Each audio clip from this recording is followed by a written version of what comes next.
SMC વડા ગગનદીપ ગંભીરનું મહત્વનું નિવેદન સામે આવ્યું છે। 6 કલાકથી વધુ સમય સુધી મોડી રાતે ચાલી ખાતાકીય તપાસ। પોલીસ અધિકારીઓ અને કર્મચારીઓ પણ આ તપાસમાં હાજર રહ્યા હતા। ડિપાર્ટમેન્ટ હશે હું કહીશ તમને બિલકુલ ઇન્ક્વાયરી બેન આજ સવારથી ચાલે હમણાં છે ચાલે છે આ તો અમારું કામ છે ને જી જી કોઈ નવી માહિતી હશે તો હું કહીશ અત્યારે પ્રેસ નોટ આપ્યો ને તમારાને જેટલા ગુનાની પ્રોગ્રેસ હશે કંઈ પણ હશે હું કહીશ તમને। ભાવનગરની અંદર થયેલ કથિત લઠ્ઠાકાંડને લઈને સ્ટેટ મોનિટરિંગ સેલની ખાતાકીય તપાસ છે તે તેજ થઈ છે।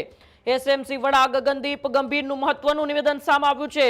ભાવનગર લઠ્ઠાકાંડ મામલે એસએમસીની ખાતાકીય તપાસ। 6 કલાકથી વધુ સમય સુધી મોડી રાતે ચાલી ખાતાકીય તપાસ। પોલીસ અધિકારીઓ અને કર્મચારીઓની પૂછપરછ છે તે એસએમસીના વડા ગગનદીપસિંહ ગંભીરે કરી હતી। પોલીસ અધિકારીઓ અને કર્મચારીઓ પણ આ તપાસમાં હાજર રહ્યા હતા। ગગનદીપ ગંભીર આવતીકાલે પણ ભાવનગરની અંદર જ રહેશે। તપાસ ચાલુ છે, હમણાં કહી ન શકું આવી વાત સ્ટેટ મોનિટરિંગ સેલના વડાએ કરી।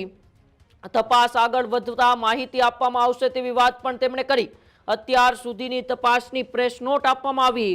ખાતાકીય તપાસ અંગે વધુ વિગતો આપવાનું એસએમસીના વડાએ ટાળ્યું હતું। ત્યારે એસએમસી તપાસથી ભાવનગર પોલીસ બેડામાં ખળભળાટ મચ્યો છે। સ્ટેટ મોનિટરિંગ સેલના વડા ગગનદીપસિંહ ગંભીર છે તેઓ ભાવનગરની અંદર છે ને છેલ્લા 1-2 દિવસથી સતત એ તપાસનો ધમધમાટ શરૂ છે।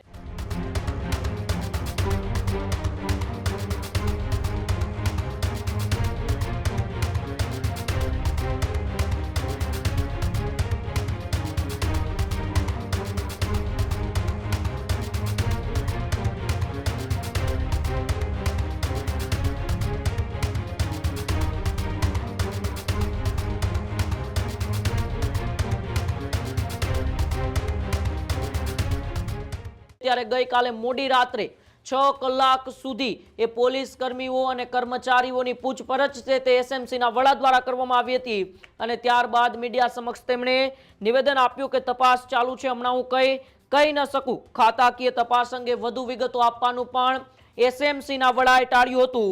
ત્યારે તપાસ આગળ વધતા માહિતી આપવામાં આવશે આવી વાત પણ એસએમસીના વડાએ કરી હતી। ડિપાર્ટમેન્ટ હશે હું કહીશ તમને બિલકુલ ઇન્ક્વાયરી બેન આજ સવારથી ચાલે હમણાં છે ચાલે છે આ તો અમારું કામ છે ને જી જી કોઈ નવી માહિતી હશે તો હું કહીશ આપને બેન હશે કેટલા તો અધિકારીઓની તપાસ આજે થઈ આ તમને ઇન્ટરનલ છે ને હમણાં નહીં કહી શકું કંઈ હશે તો તમે અત્યારે પ્રેસ નોટ આપ્યો ને તમારાને જેટલા ગુનાની પ્રોગ્રેસ હશે કંઈ પણ હશે હું કહીશ તમને। ઠીક છે, ચલો થેન્ક યુ મેડમ। તપાસ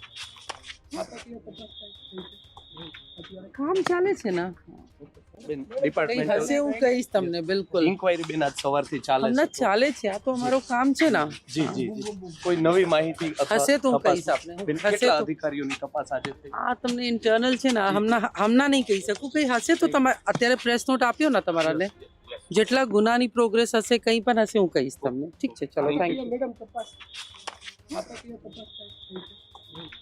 કામ ચાલે છે ને ખેડૂત ભાઈઓ છે ખેતરમાં ડ્રોન ઉડાવતા હોય છે ત્યારે આપણે એક પ્રશ્ન સતાવતો હોય છે કે જે આપણે અત્યાર સુધી જીપીએસ ટેકનોલોજી વાળા ડ્રોન વાપર્યા છે જેથી કરીને મોબાઈલ ટાવર છે અથવા તો હાઈ ટેન્શન લાઈન પસાર થતી હોય કોઈ વૃક્ષો હોય ત્યારે જે જીપીએસ ટેકનોલોજી વાળા ડ્રોન છે એમાં ટકરાય અને ટ્રેસ થાય છે પણ એગ્રીઓન લાવ્યું છે જીએનએસએસ ટેકનોલોજી ડ્રોન જેથી કરીને એ ડ્રોન છે એ કોઈ જગ્યાએ ટકરાય નહીં પોતાની રીતે જ ડિસિઝન લે છે ને મૂવ થઈ જાય છે જેથી કરીને જીએનએસએસ ટેકનોલોજી ડ્રોન છે એ વાપરવાનો આગ્રહ રાખો।